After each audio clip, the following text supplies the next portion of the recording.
hari kiamat sudah diambang pintu. Kiamat pasti terjadi, seluruh makhluk pasti mati, alam semesta hilang. Makhluk yang paling terakhir dibunuh oleh Allah adalah iblis. Seluruh malaikat telah dimatikan, yang tersisa hanyalah malaikat maut dan iblis. Maka Allah berfirman, hai iblis, hari ini janji telah ditepati. Engkau adalah makhlukku yang paling terakhir yang akan dicabut nyawanya oleh malaikat pencabut nyawa, malaikat maut. Iblis melolong, menjerit kesakitan, sakaratul maut. Iblis, kata Rasulullah, menggema sampai ke arasy Allah. Kematian iblis adalah akhir daripada keberadaan makhluk yang ada. Sisa satu lagi, malaikat maut pun dibunuh oleh Allah Subhanahu wa ta'ala, habis. Kemudian selama 40, kata Rasulullah, Allah biarkan alam semesta ini senyap, kosong, sunyi, sepi selama 40. Abdullah ibnu Abbas mengatakan, kami tidak tahu itu 40 hari, 40 bulan, atau 40 tahun, atau bagaimana. Hanya Rasulullah mengatakan selama 40 Allah biarkan alam semesta ini sepi, sunyi, tidak ada apa-apa. Bumi sudah hilang, langit sudah hilang, bintang-bintang, galaksi, apapun yang ada sudah lenyap seluruhnya. Hanyalah Al-Wahidul Ahad yang tetap, yang wujud. Kullu man 'alaiha fan. Seluruh yang ada di alam semesta menjadi fana, hilang. Wa yabqa wajhu rabbika dzil jalali wal ikram. Tinggal satu saja, dialah sang pencipta alam semesta. Kemudian dengan kun fayakun Allah ciptakan kembali semuanya, tetapi sudah berbeda. Yauma tubaddalul ardu ghairal ardi was samawat. Pada hari itu Allah sudah ciptakan lagi bumi, tapi bukan lagi bumi yang sekarang ini. Allah ciptakan kembali langit, tapi bukan lagi langit yang sekarang ini. Semuanya yang masa lalu telah dibinasakan, yang sekarang adalah baru. Bumi yang nanti datar, bukan bulat. Sampai di mana ujungnya, dari mana startnya, tidak ada yang tahu. Rasulullah mengatakan bagaikan tikar yang maha luas bumi nanti. Dan bumi itu disebut dengan Ardul Mahsyar. Ini hamparan Ardul Mahsyar yang luas. Sementara ini adalah tanah di mana manusia-manusia di dalamnya ada. Datanglah hujan. Rasulullah bersabda, datanglah hujan, turun dari langit, membasahi bumi di mana ada manusia ditanam di dalamnya. Manusia pun bermunculan seperti cendawan yang tumbuh di musim hujan, kata Rasulullah. Bermunculan dari liang lahatnya, tetapi sudah sama baya dan usianya. Usianya sama muda semua, dan tidak ada yang berkhitan satupun. Laki-laki, wanita, tidak ada yang memakai pakaian satupun. Telanjang bulat muncul, dan mereka sebaik muncul langsung tahu kemana harus mereka pergi. Langsung seluruhnya tahu kemana mereka harusnya pergi. Kaum muslimin yang kami muliakan, mereka seluruhnya menuju ke hamparan padang mahsyar, seluruhnya. Tetapi keadaan mereka ketika itu sudah beda-beda. Rasul mengatakan, umatku saat itu ada 10 macam bentuk.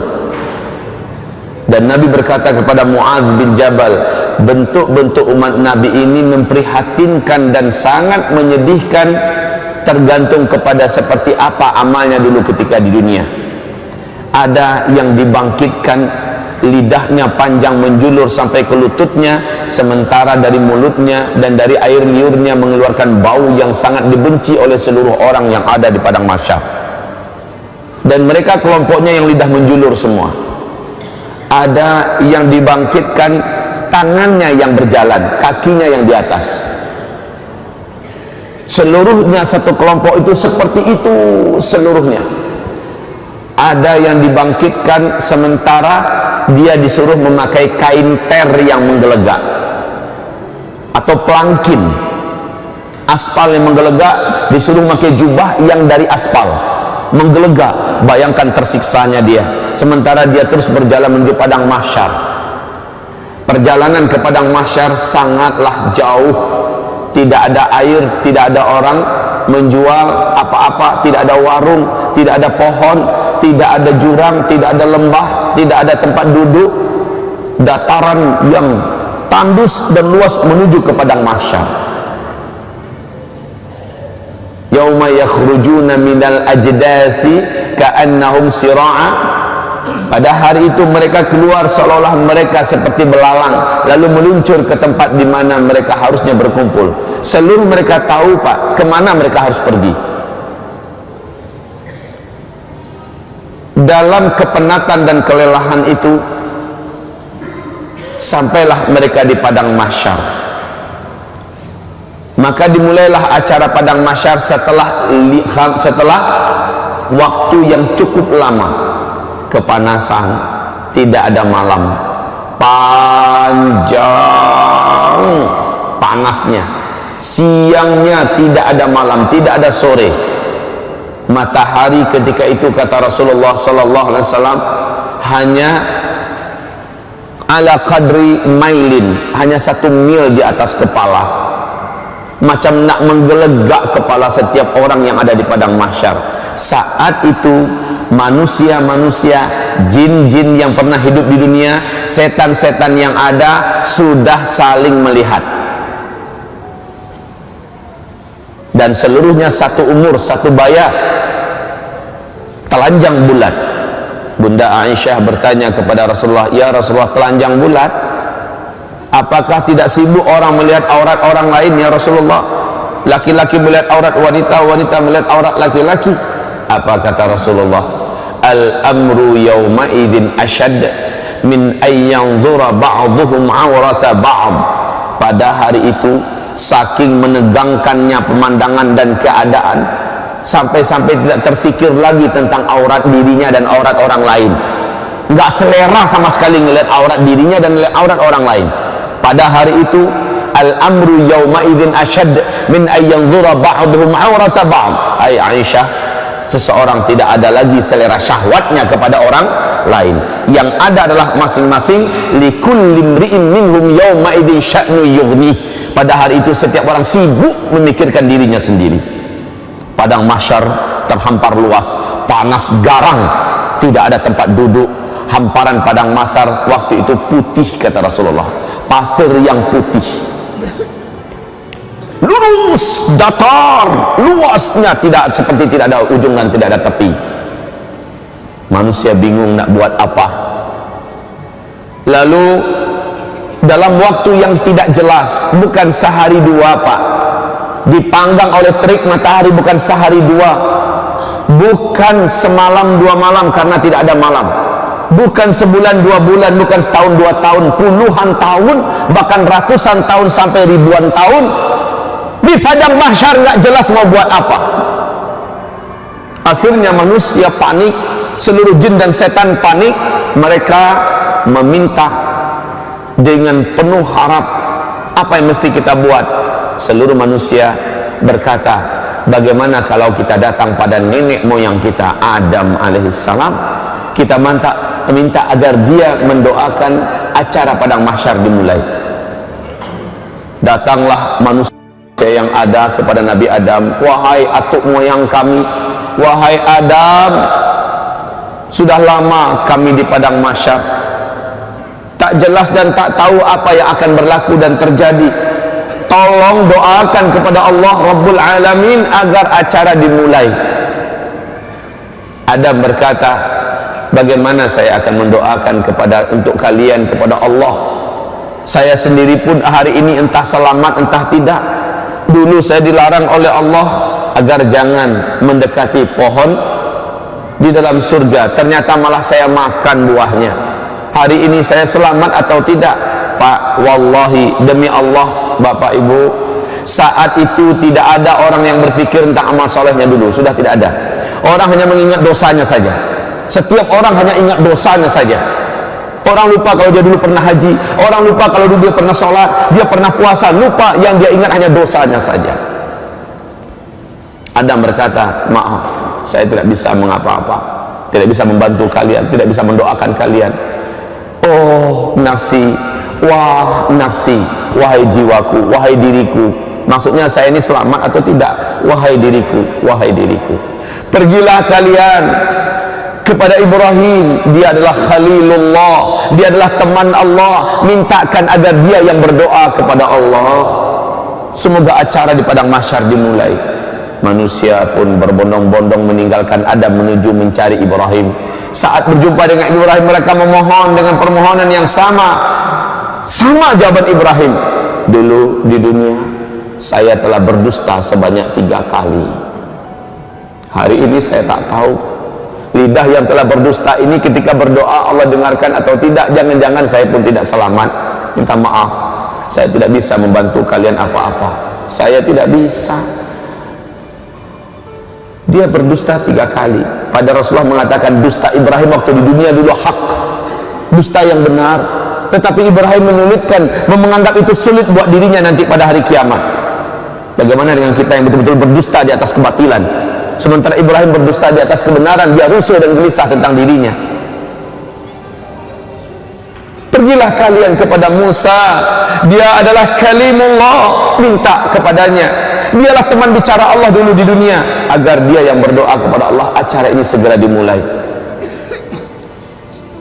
Ketika manusia mulai meninggalkan Ibrahim, kata Rasulullah, Ibrahim berkata, wah nafsi, oh diriku, oh diriku. Manusia sampai berjumpa akhirnya dengan Musa setelah pencarian yang lama. Setelah berjumpa, wahai Musa, bla bla bla bla bla. Musa berkata, aku dulu di dunia membunuh orang, hari ini aku selamat atau tidak? Minta maaf, saya tidak bisa membantu kalian, berdoa kepada Allah untuk kalian. Hari ini saya entah selamat entah tidak. Pergilah kalian kepada Isa, dia adalah Ruhullah, orang yang tidak pernah buat salah, orang yang tidak pernah buat dosa. Isa, pergilah kalian kepadanya. Maka manusia pun mencari di mana Isa. Seluruh manusia menyebar mencari di mana Isa. Saat Isa ditemukan, mereka langsung memohon. Lagi-lagi jawaban Isa adalah minta maaf. Bukan wewenang saya pada hari ini untuk menolong kalian agar acara padang mahsyar dimulai.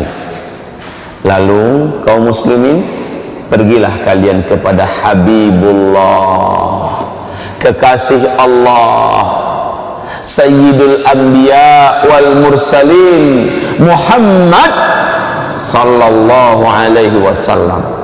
Minta kepadanya agar dia berdoa kepada Allah supaya acara dimulai. Manusia pun datang berbondong-bondong ketemu dengan Nabi Muhammad. Mereka memohon. Apa kata Nabi Muhammad? Saya orangnya pada hari ini diberi wewenang untuk menolong kalian. Maka kata Rasulullah, saya pun sujud dengan sujud yang lama, sujud yang dalam dan panjang. Akhirnya Allah berkata, hai Muhammad, angkatlah kepalamu, utarakan apa yang engkau mau, permintaanmu pasti dikabulkan. Nabi Muhammad pun mengangkat kepala dan berdoa, ya Allah, telah lama kami di padang mahsyar. Sesungguhnya hamba-hambamu ini sudah patut dan pantas untuk mulai diurus. Ya Rabb, mulailah acara padang mahsyar. Allah pun mengabulkan berkat doa Nabi Muhammad. Acara padang mahsyar dimulai. Bagaimana tandanya? Awan datang, lalu awan itu bersibak. Malaikat turun bersaf-saf dari langit. Waja'al malaku wal malaku, dan para malaikat datang saffa, dalam keadaan bersaf-saf. Seluruh malaikat diam, mulut mereka terkunci. sementara mereka bagaikan raksasa-raksasa yang sangat perkasa di hadapan jin dan manusia yang ada di hamparan padang mahsyar. Malaikat berbaris-baris bala tentara Allah yang perkasa-perkasa diam seperti ketakutan, pucat tegang, malaikat saja tegang, Pak. Ketika acara dimulai, la haula wala quwata illa billah, seluruh manusia tertunduk ketakutan, khususnya orang kafir. Ternyata apa yang dijanjikan Allah dulu ternyata benar.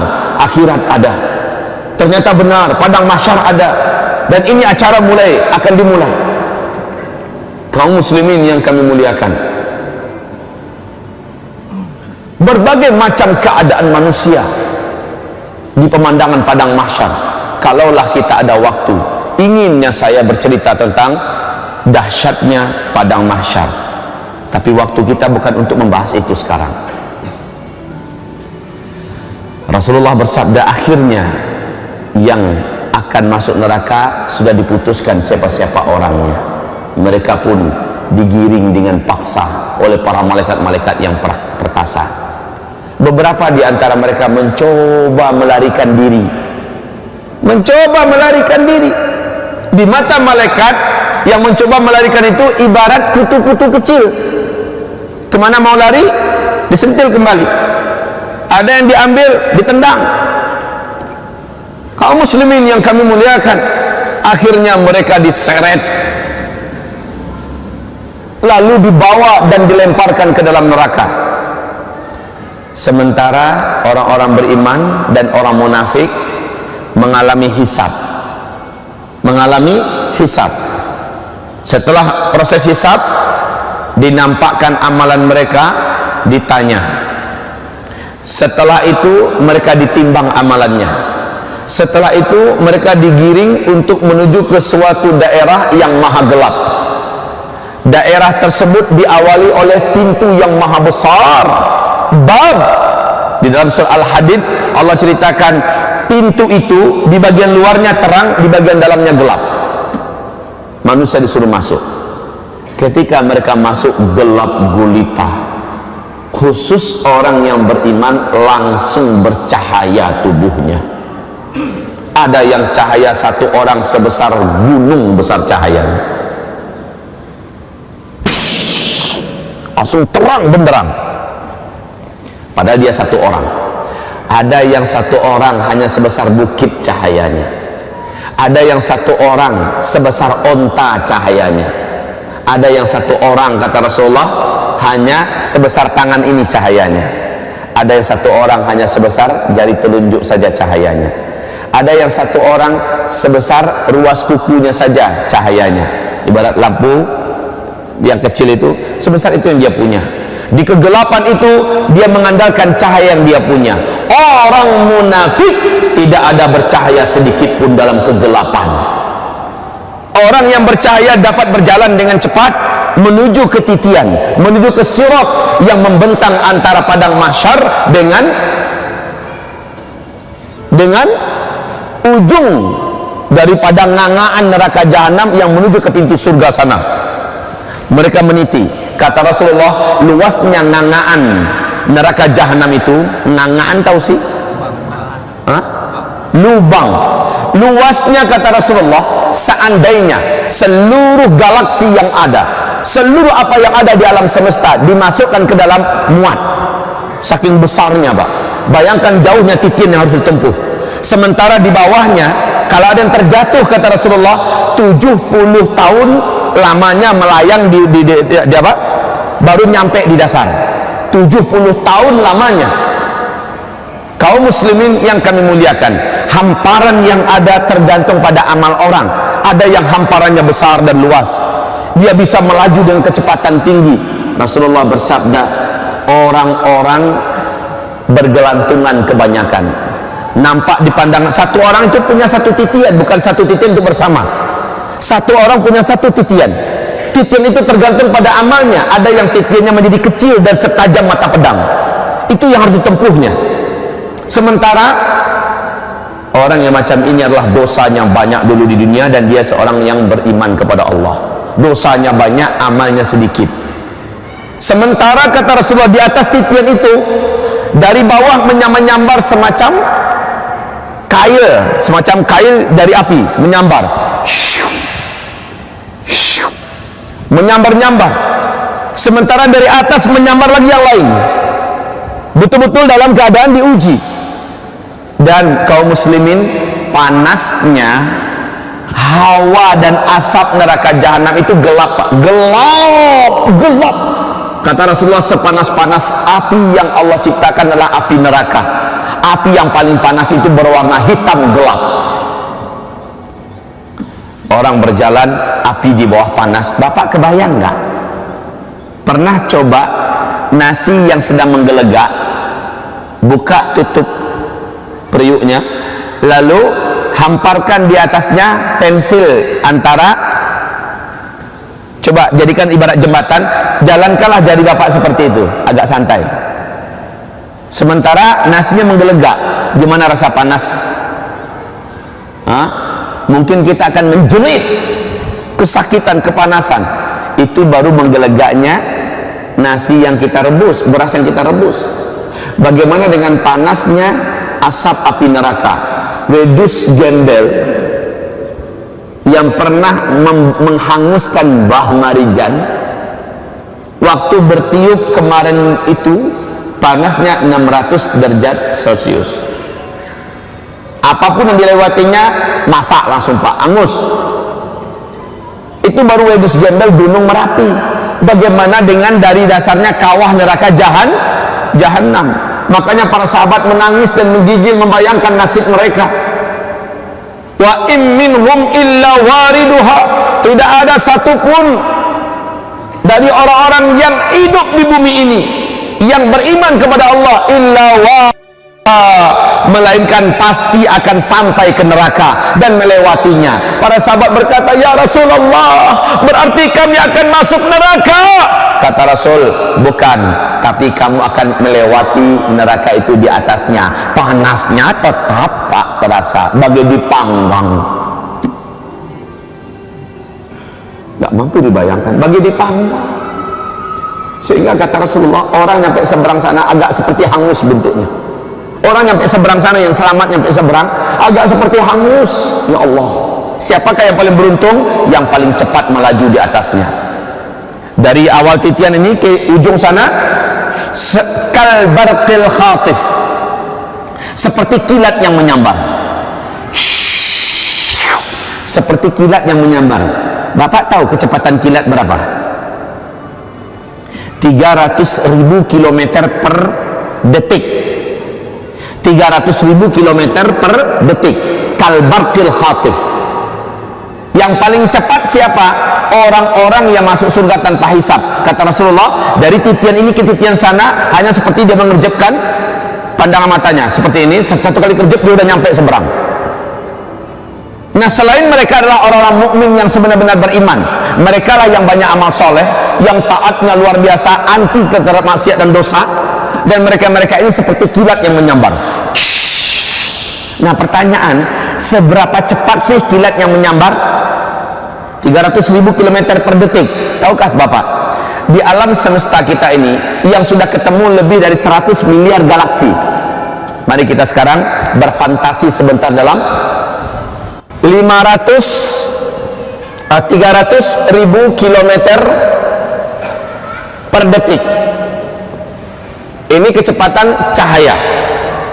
Satu galaksi, garis diameternya dapat ditempuh, satu galaksi garis diameternya dapat ditempuh oleh cahaya, satu diameter ya, satu galaksi per satu galaksi. Kita galaksi apa namanya? Galaksi Bima Sakti. Nama galaksi kita adalah galaksi Bima Sakti. Satu galaksi garis diameternya menghabiskan perjalanan 50.000 tahun cahaya. Satu galaksi yang ketemu sekarang sudah lebih dari 100 miliar galaksi. Ya, dapat bayangkan. Sementara seluruh galaksi yang ada di alam semesta dapat dimasukkan dalam ngangaan tadi, lubang neraka jahanam. Bayangkan betapa jauh perjalanan walaupun dengan kecepatan cahaya. Ini yang dititi, Pak. kasihan yang amalnya minim. Maka kata Rasulullah, ada yang nanti merangkak di atas titian, dia merangkak. Ada yang bergelantungan. Berapa lama dia akan habiskan perjalanan? Nggak kebayang. Makanya kata Rasulullah SAW kepada Bunda Aisyah, seseorang tidak akan peduli dengan siapapun yang pernah hidup bersamanya dulu di dunia dalam 3 keadaan nanti di hari kiamat. 1, ketika dia sedang dihisab. 2, ketika sedang ditimbang. 3, ketika sedang dititian. Dia akan tidak peduli dengan siapapun. Dia hanya akan peduli dengan dirinya sendiri. Kaum muslimin yang kami muliakan, ya Allah, tidak terbayangkan oleh kita berapa lama dia harus berjalan di atas titian itu. Sungguh hanya amal soleh kita lah yang mampu membuat kita mempunyai kelajuan, Pak. Ada yang kelajuannya seperti burung yang terbang, kata Rasulullah. Ada yang kelajuannya seperti kuda tercepat yang pernah ada di bumi. Ada yang lajunya dia berjalan di atas titian itu seperti orang lari kencang. Ada yang maraton, ada yang jalan dalam keadaan terseok-seok, ada yang sambil merangkak, dan ada yang bergelantungan, dan banyak yang berjatuhan, Pak. Bapak bayangkan, pernah enggak Bapak bergelantungan jarak 50 meter saja? Kasih jarak antara kita dengan tali yang bergelantung itu 1 meter saja. Coba Pak, sanggup nggak tangan agak 50 meter aja Pak? Di tengah dia udah menyugul tuh karena kelelahan. Lalu lama-lama kita akan lepaskan karena dia nggak sanggup, ya kan? Masya Allah. Biasanya orang-orang militer, orang-orang TNI, orang-orang yang latihan berat di angkatan darat dan lain-lainnya merasakan betapa beratnya ketika menyeberang itu Pak, menyeberang pakai tali yang dengan ala militer ya. Di tengah aja Pak 20 meter udah akan merasakan kelelahan habis tenaga. Maka kata Rasulullah akan banyak yang berjatuhan dari umat beliau, masuk ke dalam neraka, berjatuhan. Bapak bayangkan siapakah kita? Bayangkan, apakah tidak mungkin kita salah satu di antara yang jatuh itu? Bayangkan apa andalan kita, amal apa yang baru kita punya. Bayangkan, sudah hebatkah kita dengan sedekah-sedekah kita yang belum seberapa? Sudah hebatkah kita dengan puasa kita? Sudah hebatkah kita dengan kesalehan-kesalehan yang belum seberapa? Bagaimana kalau itu tidak Allah terima? Sementara titian begitu berat akan diseberangi. Jangankan Bapak, saya sendiri pun belum tentu akan selamat. Wahai hamba Allah yang kami muliakan, beratnya keadaan dalam titian. Sampai di seberang, Rasulullah sudah menunggu, ya Allah. Rasulullah sudah menunggu. Rasul melihat umatnya yang sudah mendekat. Dikit lagi ya umatku, dikit lagi ya umatku. Rasul berdoa, ya Rabb salim, ya Rabb salim, ya Allah selamatkan ya Allah. Sedikit lagi ya umatku, sedikit lagi. Dipanggil oleh Nabi. Ada yang mampu sampai ke seberang, ada yang udah dekat, tinggal beberapa meter, tergelincir jatuh. Ya Rabbana, yang nyampe ke seberang seperti hangus, hitam-hitam seluruh tubuh dan wajah mereka. Panasnya titian harus mereka jalani, Pak. Ibu, bayangkan kehidupan yang sebentar ini, yang paling-paling hanya 60 tahun, yang paling hanya 70 tahun. Kita gadaikan kehidupan abadi yang penuh dengan tantangan dan beratnya ujian serta musibah besar di dalam neraka. Hanya gara-gara fulus, hanya gara-gara syahwat, hanya gara-gara benda yang ada di selangkangan paha kita. Bayangkan itu kaum muslimin. Bagaimana kita? Bahkan para nabi pun tidak yakin mereka akan selamat.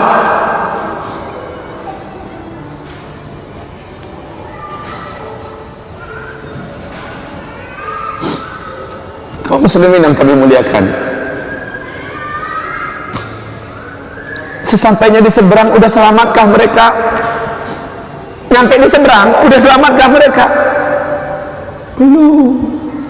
Belum. Sudah tersedia satu telaga khusus disebut dengan telaga Nabi Al-Kautsar. Orang-orang yang selamat ke seberang. Seluruh orang munafik yang tadi gelap, mereka nggak nampak mana sirat mereka. Ketika mereka sampai di tepi jurang, langsung jatuh ke dalam karena mereka tidak melihat apa-apa. Inilah nasib orang munafik. Orang munafik di belakang berkata, "Hai orang-orang beriman, tunggu kami, bukankah kita dulu sama-sama Islam?" Orang beriman yang punya cahaya meluncur yang berkata, "Sorry, kalian perlu cahaya, ambil ke dunia. Dulu kalian tertawakan kami karena kami kuat beragama. Orang yang tertawakan jenggot, orang yang tertawakan kita sujud, orang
lapangnya.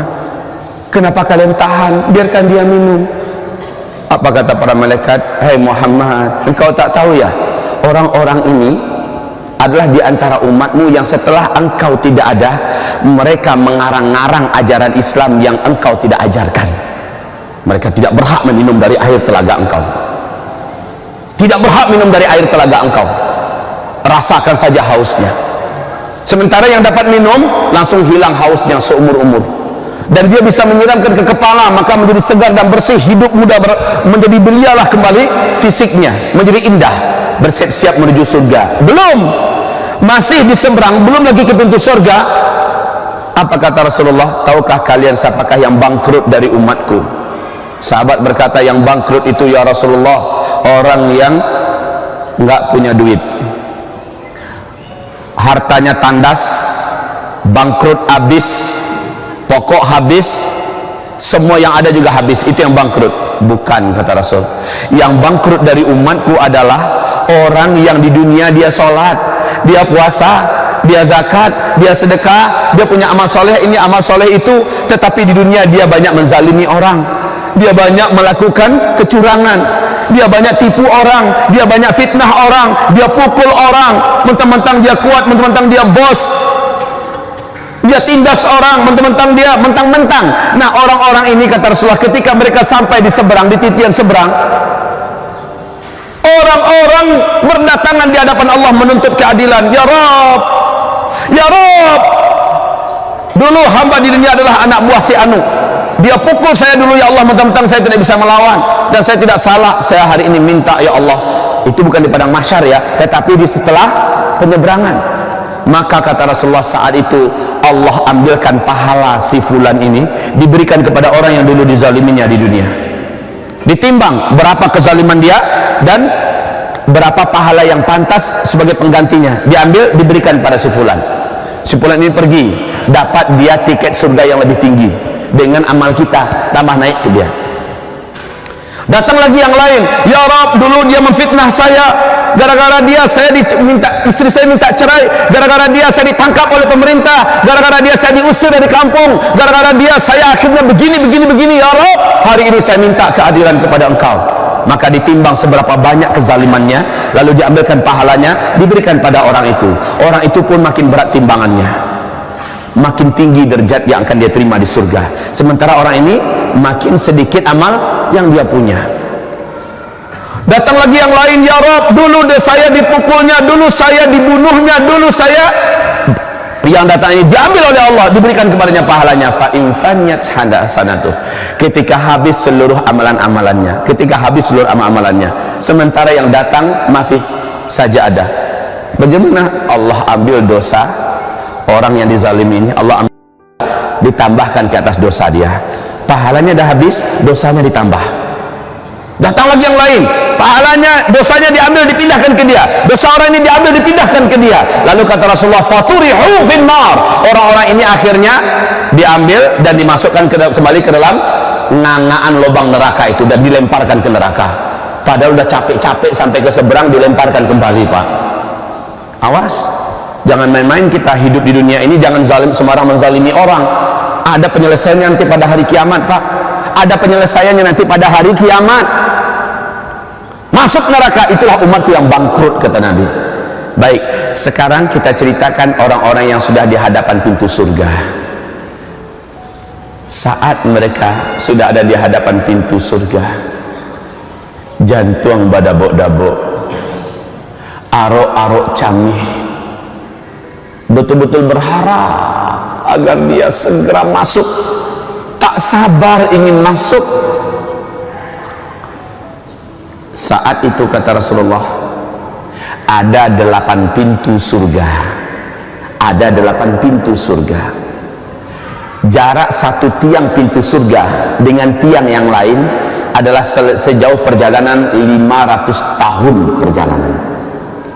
Luasnya pintu itu, lebarnya pintu itu, dan ada 8 pintu. Taib kaum muslimin, mereka pun berlomba-lomba ingin masuk, ditertibkan oleh para malaikat penjaga pintu surga. One at the time please. satu persatu, ikut urutan antri. Tahukah Bapak siapa yang paling di depan disuruh untuk masuk? Ada 3 kelompok dari umatku yang paling duluan dimasukkan ke surga. Urida alayya awwalu thalathatin min ummati yadkhuluna al-jannah. Diperlihatkan kepada saya 3 kelompok dari umat saya nanti pada hari kiamat, mereka paling didahulukan masuk surga sebelum yang lain-lainnya. Wa urida alayya awwalu thalathatin min ummati yadkhuluna an-nar. Juga telah diperlihatkan kepada saya 3 kelompok dari umat saya yang didahulukan masuk neraka sebelum penjahat-penjahat apapun yang ada di muka bumi. Awas kaum muslimin. 3 orang pertama dari umat Nabi, 3 kelompok pertama dari umat Nabi yang akan duluan masuk surga sebelum para penyembah patung, sebelum para ahli-ahli surga lainnya. Siapakah mereka? Yang pertama, fasyahid. Yang kedua, abdun mamlukun la yushghiluhu riqqud dunya min ta'ati rabbih. Yang ketiga, faqirun muta'affifun dzu'iyalin. Wa urida alayya awwalu thalathatin min ummati yadkhuluna an-nar sultanun ja'ir dzu tharwatin min malin la yuaddi haqqallah min malih. Yang ketiga, faqirun mutakabbir. Mari kita terjemahkan. Adapun 3 orang dari umatku yang akan didahulukan masuk ke dalam surga sebelum yang lain-lainnya. Yang pertama adalah fasyahid. Setiap orang yang dulu di dunia akhir hayatnya adalah syahid. Rasul bertanya kepada para sahabat, kalian tahu nggak siapa yang syahid itu? Sahabat menjawab, alladzi yuqatilu fi sabilillah i'la'an li kalimatillah fayuqtal. Orang yang berperang di dunia dulu demi agama Allah, demi tegaknya kalimat Allah, lalu dia terbunuh dalam peperangan itu, maka dialah yang syahid. Maka kata Rasulullah, fasyahidu min ummati idzan laqalil. Kalau begitu alangkah sedikitnya yang dapatkan syahid dari umatku, sementara umatku banyak. Tidak, kata Nabi. Syahid itu adalah, Nabi ceritakan, 1, seluruh yang meninggal dunia karena sakit perut, syahid. Umat Nabi, orang Islam, nggak buat syirik dalam hidupnya, menderita penyakit sakit di perutnya, apapun nama penyakitnya, lalu dia sudah mencoba mencari obat dengan sebaik-baiknya, dengan serius, dia sudah berobat kemana-mana dengan obat yang halal dan benar, tetap saja sakit, dan dengan sakit di perutnya dia meninggal dunia, maka dia syahid. Yang kedua, setiap orang yang sakit di kepalanya, kata Rasulullah SAW, lalu dia meninggal karena sakit kepala itu, fahuwa syahid, maka dia adalah syahid. Apapun nama sakit di kepala, pecah pembuluh darah, tumor, kanker ganas, apapunlah namanya, ya, sakit di kepala, dia sudah berobat kemana-mana dengan obat yang benar, dia tidak mau berputus asa dan dia berbaik sangka kepada Allah, dan dia muslim yang tidak syirik kepada Allah, meninggal karena sakit kepala tersebut, dia syahid, kata Rasulullah. Yang ketiga, orang yang meninggal karena taun, karena penyakit menular mewabah yang mematikan. Seandainya dia tertular lalu dia meninggal gara-gara penyakit itu, maka dia syahid. Yang keempat, fal ghariq, orang yang tenggelam. Orang yang tenggelam di air, di laut, maka dia adalah syahid. Syaratnya bukan menggelamin diri, dia harus muslim dan tidak musyrik.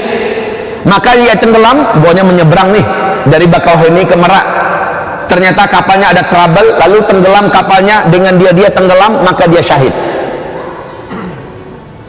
Yang kelima, orang yang minal hadam, orang yang mati karena ketimbun oleh reruntuhan, mungkin reruntuhan bangunan akibat gempa, atau dia melalui sebuah tebing dan jurang, lalu di atas tebing itu jatuh longsor, dia tertanam, tertimbun di situ, maka dia syahid. Syaratnya harus muslim, tidak mensyirikkan Allah Subhanahu wa taala. Yang keberapa lagi? Yang keenam, orang yang meninggal dunia karena melahirkan. Meninggal dunia karena melahirkan. Siapa yang meninggal dunia dalam keadaan hamil? Syahid. Siapa yang meninggal dunia karena melahirkan? Syahid. Siapa yang meninggal dunia sambil menyusui dan dia sedang menyusui? Syahid. Masya Allah. Kalau tahulah ibu-ibu keutamaan hamil, melahirkan dan menyusui, maka akan jadi salah satu seperti istri saya. Apa kata istri saya? Saya mau hamil, melahirkan, menyusui. Saya mau hamil, melahirkan, menyusui. Kenapa? Kata Rasulullah, wanita senantiasa dalam keadaan seperti orang yang berperang di jalan Allah selama ia masih dalam keadaan seperti itu. Hamil, melahirkan, menyusui. Hamil, melahirkan, menyusui. Hamil, melahirkan, menyusui. Sama dengan seorang yang sedang fisabilillah. Allahu Akbar. Bapak tahu pahala seorang fisabilillah yang sedang jihad di jalan Allah? Kata Nabi, kalau ada orang yang pergi berjihad, kamu yang di rumah sholat dan jangan pernah putuskan sholatmu, jangan pernah berhenti sampai si mujahid itu selesai perang dan balik ke rumahnya, baru kamu boleh istirahat. Ada yang sanggup? Enggak ada, kata Abu Hurairah. Sejak si mujahid pergi, kamu baca Quran. Kamu tidak boleh berhenti baca Quran, baca terus sampai jihad selesai dan mujahid pulang balik ke rumahnya, baru kamu berhenti baca Quran. Mana ada yang sanggup di antara kami begitu ya Rasulullah? Makanya kata Rasulullah, seorang mujahid itu adalah pahalanya paling tinggi, paling besar, nggak ada yang bisa nandingi. Seorang ibu yang hamil, melahirkan dan menyusui, sama pahalanya dengan orang yang beribadah nggak putus-putus, Pak. Allahu Akbar. Beruntunglah ibu-ibu. Cuma ibu yang diberi oleh Allah rezeki ini. Rugi ibu yang minta segera disterilkan. Rugi ibu yang minta, Mas, anak kita cukup 2 ya. Rugi. Kenapa? Pahala besar menganga di hadapan ibu-ibu dengan cara hamil, menyusukan, melahirkan, terbalik, hamil, melahirkan dan menyusukan. Terus begitu. Makanya Bu, jadilah seorang wanita selagi masih muda, belum menopause, produktif. Rezeki anak saya gimana? Allah yang jamin, Allah yang tanggung, jangan pikirkan itu dah. Yang penting suami orang beriman, mau bekerja, Allah yang jamin. Nahnu narzuqukum wa iyyahum. Kami yang kasih rezeki kamu, seperti kami yang memberi rezeki kepada anak-anak kami. Kaum muslimin yang kami muliakan. Nomor 7. Orang yang meninggal dunia karena terbakar. Falhariqu syahid. Orang yang terbakar meninggal dunia syahid. Siapapun yang terbakar, asal dia bukan membakar dirinya, maka itu bunuh diri namanya. Tapi dia terperangkap oleh gedung yang terbakar, rumah yang terbakar, komplek yang terbakar, dan dia meninggal, maka dia syahid.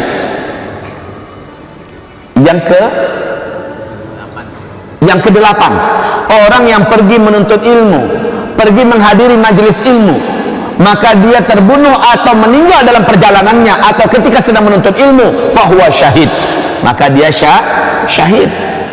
Yang ke-9, orang yang membela harta miliknya untuk dirampas orang, dia pertahankan, dituja oleh orang. Dituja apa bahasa ininya?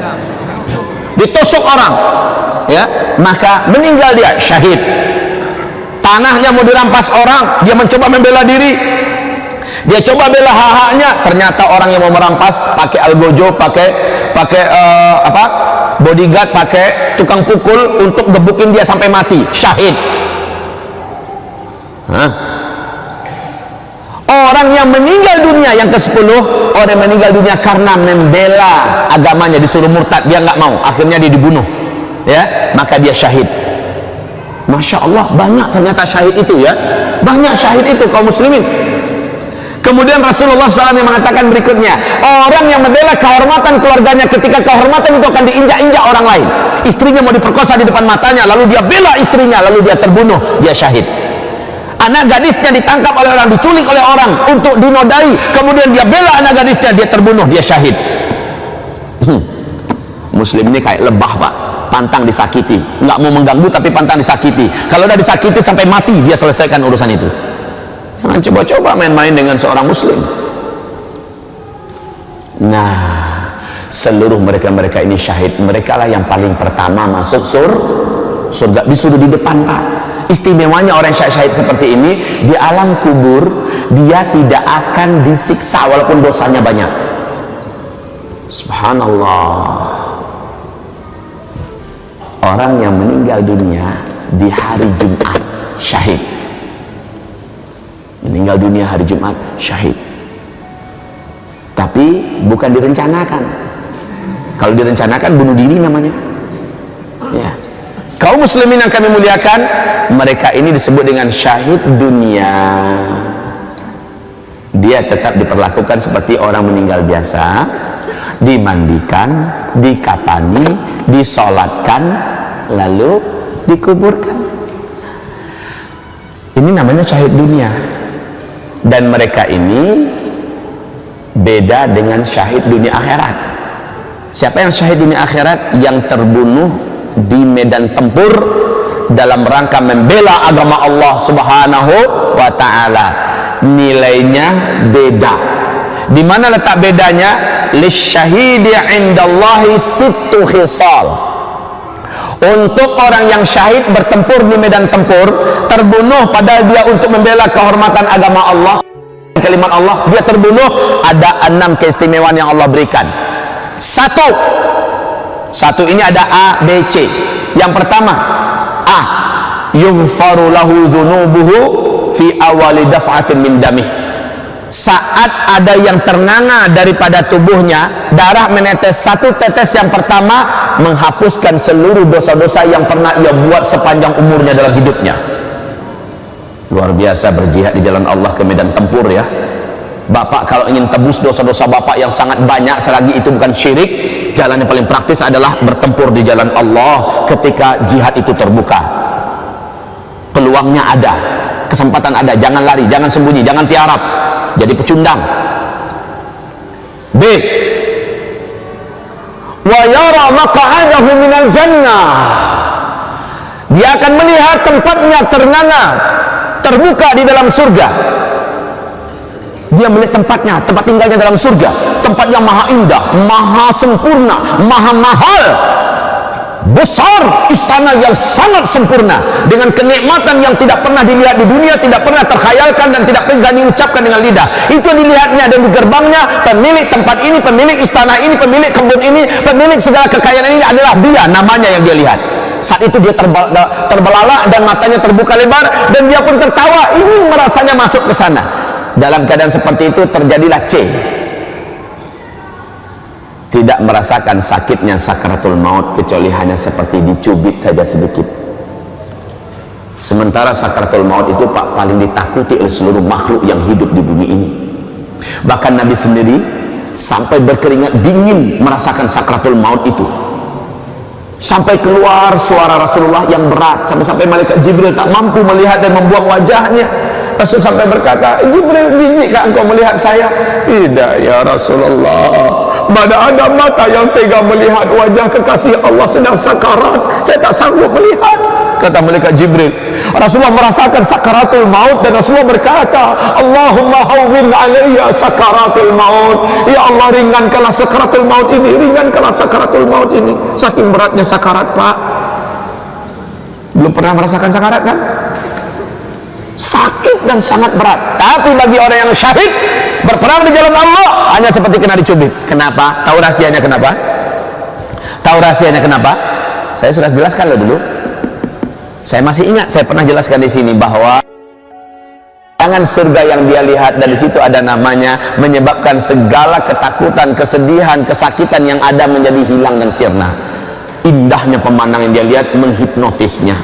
Coba lihat wanita-wanita Mesir saat Yusuf keluar dan mereka sedang membuka buah dengan pisau mereka, akhirnya buah yang diiris sudah nggak ada lagi, tangan mereka yang mereka iris. Sementara mereka tidak merasakan apa-apa. Mereka tidak merasakan apa-apa. Ini cerita Allah dalam Al-Quran. Kenapa tidak merasakan apa-apa? Saking ruginya pejamkan mata walau hanya sebentar ketika Yusuf lewat.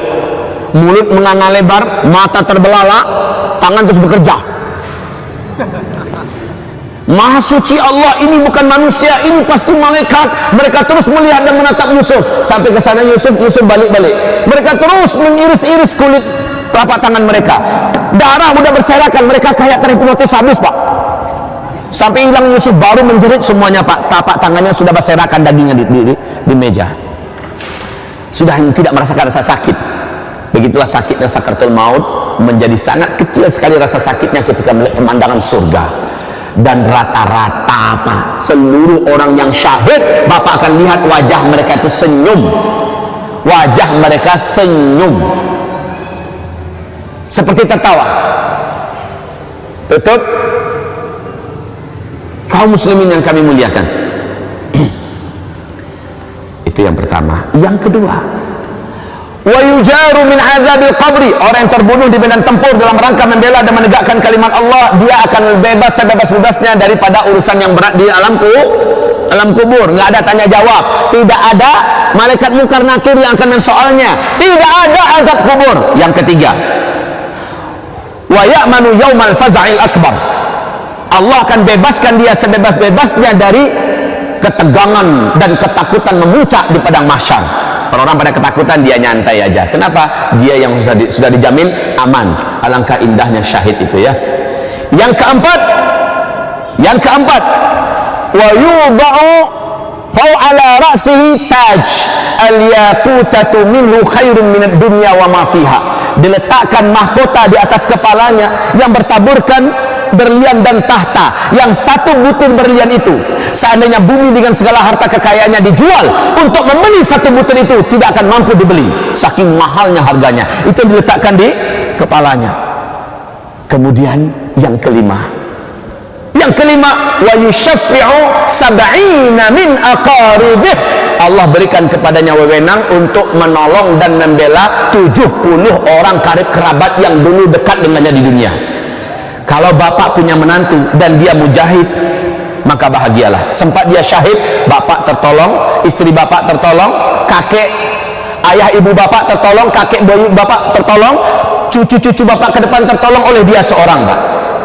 Ini orang sekarang malah keberatan anaknya jadi mujahid. Nah, jangan jadi mujahid ya, kamu teroris. Nah, nggak kepikir oleh dia betapa tertolongnya dia nanti. Kalah hafiz Quran, Pak. Kalah hafiz Quran oleh seorang mujahid yang syahid. Kalau hafiz Quran hanya bisa menolong 10 orang karib kerabat, sementara yang syahid bisa menolong 70 orang karib kerabat. Subhanallah. Yang keenam, wa yuzawwaju ithnatani wasab'ina hura'in min huri'in. Dia akan dinikahkan nanti dengan 72 orang bidadari tercantik surga. Allahu Akbar, lebih daripada poligami, Pak. 72 orang bidadari surga bagi yang syahid. Oke, inilah yang pertama dimasukkan ke dalam surga, mereka-mereka yang syahid. Yang kedua, yang paling pertama dimasukkan ke dalam surga adalah abdun mamlukun la yushghiluhu riqqud dunya min ta'ati rabbih. Tisunya habis. Abdun mamlukun la yushghiluhu riqqud dunya min ta'ati rabbih. Seorang budak sahaya yang dikuasai oleh majikannya, diberi beban tugas pekerjaan yang berlapis-lapis, tidak putus-putusnya. La yushghiluhu riqqud dunya min ta'ati rabbih. Sesibuk apapun dia tetap menomorsatukan perintah-perintah Allah Subhanahu wa taala. Sesibuk apapun dia, jazakumullah khairan barakallahu fik. Sesibuk apapun dia,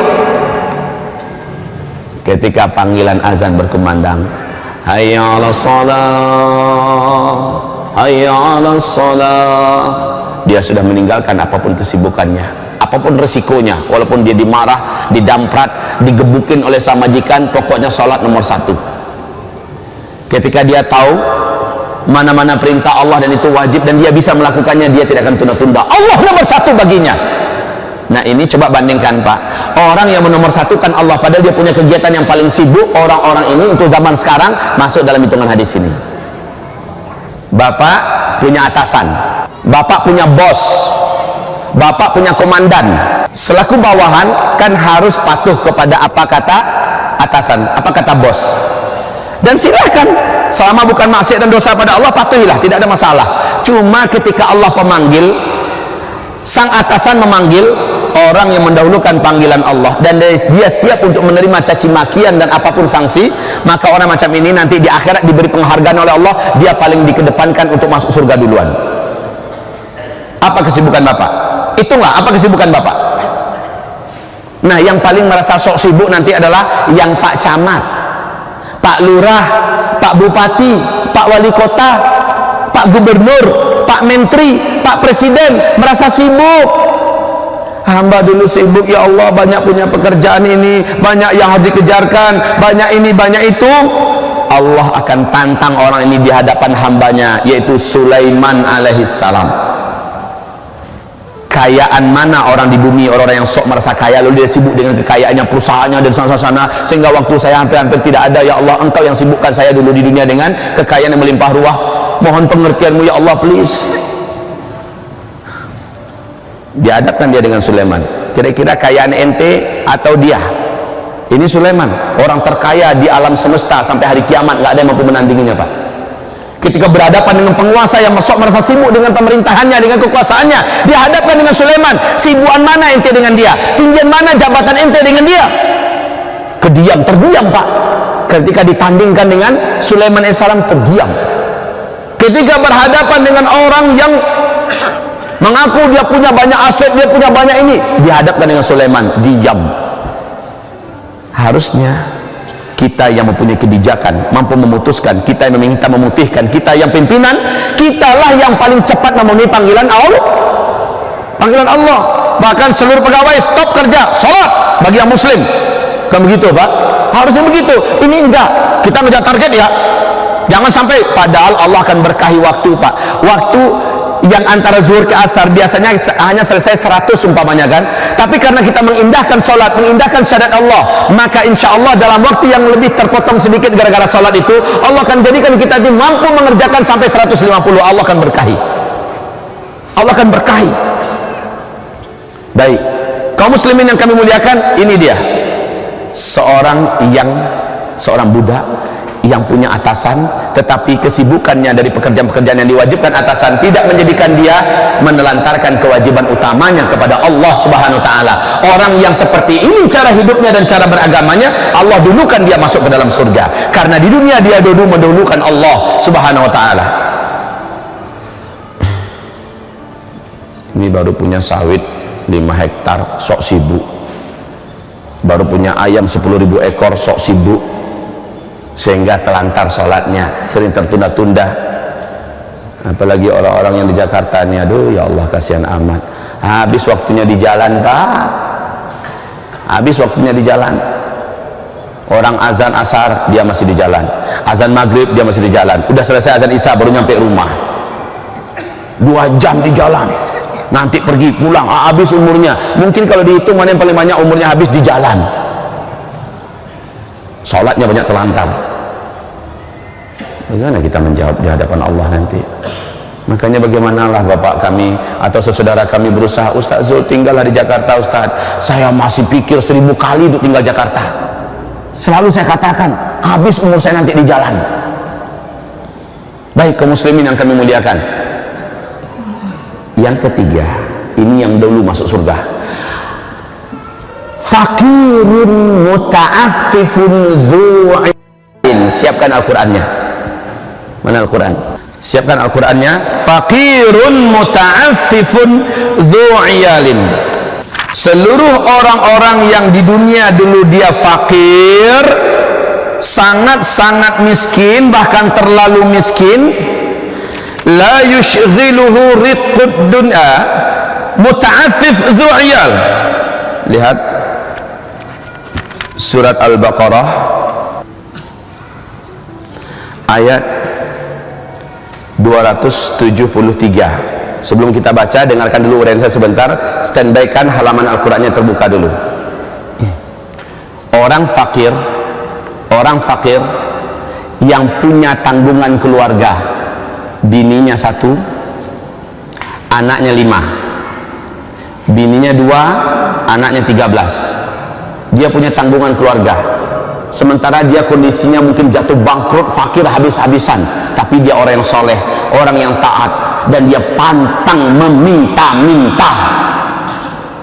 Ini jangan jadikan kefakiran kita, kemiskinan kita alasan untuk kita menengadahkan tangan.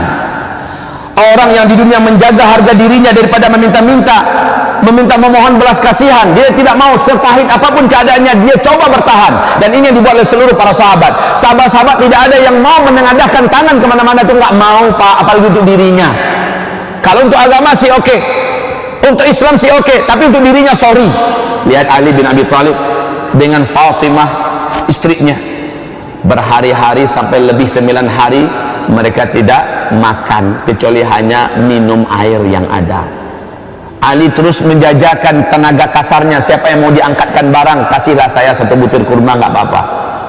Menantu Nabi kayak gitu, Pak. Dicari tidak ada. Saat itu ekonomi umat sedang pahit dan sedang sulit.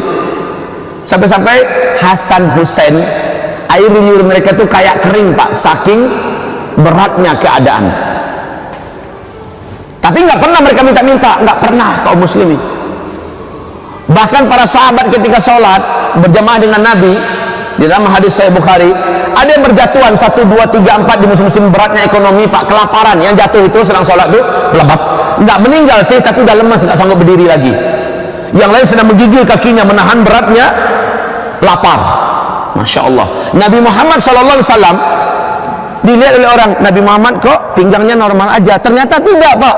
Nabi lihatkan, buka jubahnya, kalian lihat, Nabi sedang mengikat di perutnya beberapa batu yang diikat kencang-kencang dengan tali, sehingga itulah yang menahan perut beliau. Lapar beberapa hari nggak makan, tapi mereka pantang minta-minta. Pantang minta-minta. Fakirun muta'afif du'iyal, orang-orang fakir yang punya tanggungan hidup sementara dia tidak mau minta-minta. Nah, orang macam ini, Pak, inilah orang yang prioritas menerima infak, sedekah, zakat mal dari kita. Orang yang macam ini, bukan orang yang datang ke kantor RT, ke rumah Pak RW, ke rumah Pak Lurah, ke kantor Pak Lurah, lalu ambil surat miskin, lalu datang ke rumah orang kaya. Pak, zakat nih, surat kami miskin. Bu, zakat nih, kami miskin. Bukan begitu yang diprioritaskan. Yang diprioritaskan adalah yang bersembunyi di balik kemiskinan mereka dan tidak mau menampakkan. Kalau perlu di luar kelihatan necis, padahal sebenarnya mereka sudah sangat keropos ekonominya, dan mereka soleh, mereka taat. Keluarga macam ini yang jadi prioritas, Pak. Kaum muslimin yang kami muliakan, ada nggak orang macam itu zaman ini, Pak Ustadz? Ada. Kami selalu tiap tahun punya catatan dari keluarga-keluarga yang paling miskin, Pak, yang ada dalam catatan kami. Ada 32 keluarga kakak memang miskin habis, sementara mereka pantang minta-minta dan mereka soleh, mereka taat. Sepahit apapun keadaannya, anak-anak mereka tetap mereka usahakan mendidiknya dan menyekolahkannya. Kaum muslimin yang kami muliakan, mungkin Bapak pernah mendengar atau tidak, nanti ini tolong di-cut ya, tolong di-cut, karena ini terdengar oleh mereka akan komplain pada saya, kenapa dibeberkan kami ya? Karena mereka terhormat, Pak, mereka pantang minta-minta. Tapi saya salah seorang di antara dewan syariah mereka, saya nggak bisa diam, Pak, saya nggak bisa diam. Beberapa tahun yang lalu setiap bulan Ramadan biasanya mereka selalu dapat THR. Saya kumpulkan zakat mal dari kaum muslimin. Saya biasanya kalau nggak di Tanah Suci ya di Sumatera Barat. Baru kali ini saya iktikaf sampai jauh-jauh ke sini. Nah, saya Sumatera Barat, dalam iktikaf itu saya bakar semangat mereka yang punya zakat mal, serahkan ke saya. Lalu ustaz-ustaz itu kita undang, kita berikan kepada mereka.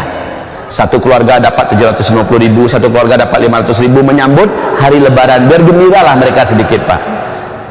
Begitu juga keluarga-keluarga yang miskin, yang soleh, yang taat, mereka yang paling berhak menerima zakat mal, infak, wakaf, sedekah kita. Baik kaum muslimin fuqara. Begitu juga para dai. Para dai, Pak, rata-rata, maaf ya Pak ya, maaf, rata-rata para dai itu kere dan miskin. Beda dengan dai-dai ibu kota ya, beda dengan dai-dai ibu kota, amplopnya gede. Tapi dai-dai daerah, Pak, ya Allah, saya sebutkan kepada Bapak, seorang tokoh dan ulama Sumatera Barat punya anak 11 orang. Kemana-mana pakaiannya necis, baju safari, celana satu setel, sepatu mengkilat, pakai tas seolah-olah dia adalah seorang direktur perusahaan.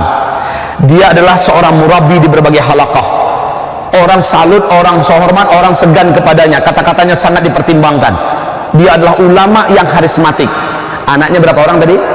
11. Kemana-mana dia naik angkot, kemana-mana naik angkot, jauh dia pergi, malam pun dia pergi, nggak tahu siang malam, Pak.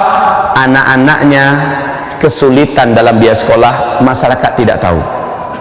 Makan minumnya di rumah susah, masyarakat tidak tahu. Pergi ke rumahnya, ternyata tidak ada sesuatu pun dari perkakas dunia yang ada di rumahnya, tapi tampilnya keluar necis, dan dia pantang menyebutkan keadaannya. Ketika sangat sulit dan pahit kehidupannya, akhirnya dia sedikit memberikan bocoran kepada umat tanpa meminta. Dia katakan, bapak-bapak, ibu-ibu, kaum muslimin, ada tawaran untuk saya pindah ke Jakarta untuk memimpin sebuah yayasan yang sudah punya boarding school kelas tingkat internasional. Di sana nanti mungkin saya sepenuhnya di situ dan tidak bisa lagi kembali. Anak-anak saya sudah ditanggung oleh yayasan nanti. Kalaulah seandainya saya bisa mengayomi sendiri kebutuhan keluarga saya, rasanya saya ke sana. Mudah-mudahan Allah berikan jalan untuk kita. Selesai. Tapi maaf, sensitif umat kala itu tipis sekali. Mereka seperti harap besar kepada beliau, tetapi tidak peduli dengan keadaan beliau. Akhirnya beliau menerima tawaran Jakarta. Sekarang beliau di Jakarta, Pak, seorang ulama tokoh karismatik Sumatera Barat, sekarang memimpin sebuah pondok pesantren kelas internasional, ya. Dan beliau ini sudah hidup mapan dan nyaman sekarang di Jakarta. Sumbar baru kehilangan, Sumatera Barat baru merasa menjerit, ulama kami pergi meninggalkan kami. Dia fakir, ente nggak awas. Dia dalam keadaan kesulitan hidup, ente tidak sensitif. Umat harusnya sensitif. Makanya maaf ya, kemarin saya berkunjung 2 hari yang lalu ke masjid Al-Ihsan, ya, Masjid Al-Ihsan yang ada Ustadz Adi Hidayat, adik kelas saya di Libya. Ustadz Adi Hidayat, ada yang kenal? Bapak Ibu, saya katakan pada masyarakat sekitar, ini anugerah terbesar dari Allah untuk penduduk sini. Pertahankan ulama ini. Langka orang semacam beliau. Kemampuan tafsirnya, kehebatan ilmunya, kedalaman analisanya, dan bijaksananya beliau dalam menyelesaikan banyak perkara-perkara dan masalah. Langka ulama macam ini. Dia muda lagi masih. Usianya baru 30 tahun, Pak. Adik kelas saya di Libya. Masih muda sekali. Saya katakan jangan telantarkan beliau. Tolong rawat dan jaga. Jangan sampai beliau pergi gara-gara kalian tidak peduli. Ini saya katakan kepada mereka, Pak. Sering para ulama dan dai tidak terperhatikan oleh umat tidak care, akhirnya ulama itu demi tuntutan kewajibannya dia harus berpindah ke tempat lain. Jangan sampai itu terjadi, Pak. Kalau ada ulama dekat kita, perhatikan kehidupannya. Kecuali ulama penjilat. Kalau ulama penjilat pasti kaya, Pak. Ulama penjilat pasti duitnya banyak, mobilnya kelas pengusaha. Maaf ya, Pak ya, maaf. Ada ulama tidak penjilat dan tidak jahat, tetapi umat yang memang memfasilitasinya. Maka ulama semacam ini insya Allah dia tetap lurus. Tapi tidak sedikit ulama-ulama yang menjilat, ulama-ulama yang menutupi kebenaran. Sehingga apa kata Rasulullah, awwalu man uqdhifa 'alan nar qabla ubadil wathan al-ulama. Orang yang paling pertama dilemparkan ke dalam api neraka sebelum para penyembah patung dan berhala adalah para ulama. Ulama yang penjilat, Pak. Ulama yang menutupi kebenaran, ulama yang banyak menipu umat, ulama yang banyak menyesatkan, ulama yang banyak mengadu domba, memperbanyak pengikut, sementara bukan kebenaran yang ditegakkannya, tetapi hawa nafsunya. Ulama macam ini duluan masuk neraka. Kaum muslimin, kita kembali kepada fakir. Rata-rata para ulama itu fakir. Rata-rata para ulama itu fakir. Dan mereka sebenarnya, Pak, kalau diiming-imingi duit pun mereka tidak begitu menarik baginya duit. Karena mereka lah contoh paling teladan dalam masalah kezuhudan. Tidak menarik bagi mereka. Cuma jangan sampai mereka dibiarkan sengsa. Lihat nih ayat yang saya minta tolong dibuka tadi. Lihat Al-Quran surat surah Al-Baqarah 273. Silakan dibuka Al-Qurannya. Tolong dibacakan terjemahannya. A'udzu billahi minasy syaithanir rajim. Bismillahirrahmanirrahim. للفقراء الذين أحصروا في سبيل الله لا يستطيعون ضربا في الأرض يحسبهم الجاهل أغنياء من التعفف تعرفهم بسيماهم لا يسألون الناس إلحافا وما تنفقون من خير فإن الله bihi alim. Allahumma arhamna bil Qur'an wa sadaqallahul azim. Bacakan terjemahannya. Berinfaklah kepada orang-orang fakir yang terikat oleh jihad di jalan Allah. Sebentar. Berinfaklah kamu kepada fuqara, orang-orang fakir yang mereka terikat di jalan Allah, terikat dalam perjuangan, habis waktunya untuk mengajar umat, habis waktunya untuk mendidik, habis waktunya untuk dakwah. Terus mereka tidak dapat berusaha rugi, nggak bisa dagang, nggak bisa usaha, nggak bisa menggaleh. Kenapa? Habis waktunya untuk ngurus umat, mencerdaskan umat. Nah, ini pernah saya buat, pernah saya katakan kepada Bapak Ibu semua, pengalaman hidup pribadi saya. Pengalaman hidup pribadi saya, Pak. Awalnya saya dikejar-kejar perusahaan, ya, jadi manajer sini, jadi pimpinan di sini, saya ceritakan. Akhirnya gimana kaum muslimin, saya lepaskan semua. Lalu saya hidup mulai dari nol banget, dengan kasur masih di lantai, satu lemari dan beberapa perkakas alat dapur, cuma itu yang saya punya. Saya tinggal di pavilion rumah orang. 3 tahun saya seperti itu, Pak. Saya mulai berusaha, akhirnya saya bisa mandiri. Mulai terkumpul sedikit uang, saya bekerja sama dengan orang yang jenggotnya panjang, jidatnya hitam. Saya titipkan dana 45 juta ke tangannya. Alhamdulillah, ditipu saya, Pak. Bangkrut langsung. Khalas. Saya jual motor yang ada, saya jual mobil yang ada.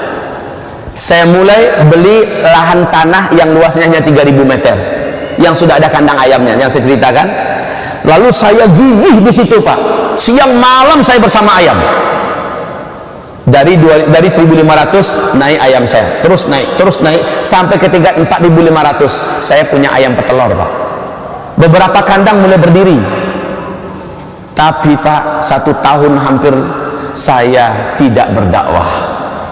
Pulang ke rumah langsung kena ayam, pulang ke rumah langsung kena ayam. Tinggal kewajiban saya mencerdaskan umat, tinggal kewajiban saya menyebarkan ilmu. Padahal Allah memberi saya kemampuan untuk menyampaikan ilmu, tetapi saya sembunyikan kemampuan itu. Alasan saya harus mampu dulu. Saya tidak boleh hidup mengandalkan amplop, dan saya harus jadi orang kaya. Setelah itu saya akan berdakwah. Itu bahasa para dai-dai yang idealis, Pak.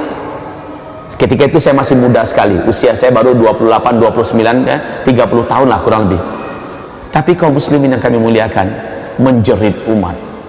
Banyak datang permintaan, kenapa Ustaz tidak mau lagi diundang, kenapa Ustaz tidak mau lagi memberikan kami ilmu, kenapa Ustaz tinggalkan kami. Di batin saya juga menjerit. Akhirnya saya tidak mampu menahan, seperti ada teriakan-teriakan besar di dalam jiwa saya yang memaksa saya harus berubah. Saya jual semuanya. Saya katakan pada istri, bersiap-siaplah hidup berpahit-pahit. Saya jual semuanya. Saya jual kandang saya jual ayam saya belikan mobil Panther Touring yang megah, yang mewah, supaya mampu berjalan jauh, Pak. Nah, saya beli itu, apa kata orang-orang yang memang dalam hatinya ada penyakit, dari malu Ustaz tu dapat auto sarancak tu. Tahu artinya? Dari mana nih Pak Ustaz bisa beli mobil semewah itu? Mobil Panther Touring. Nggak tahu dia kita jual kandang.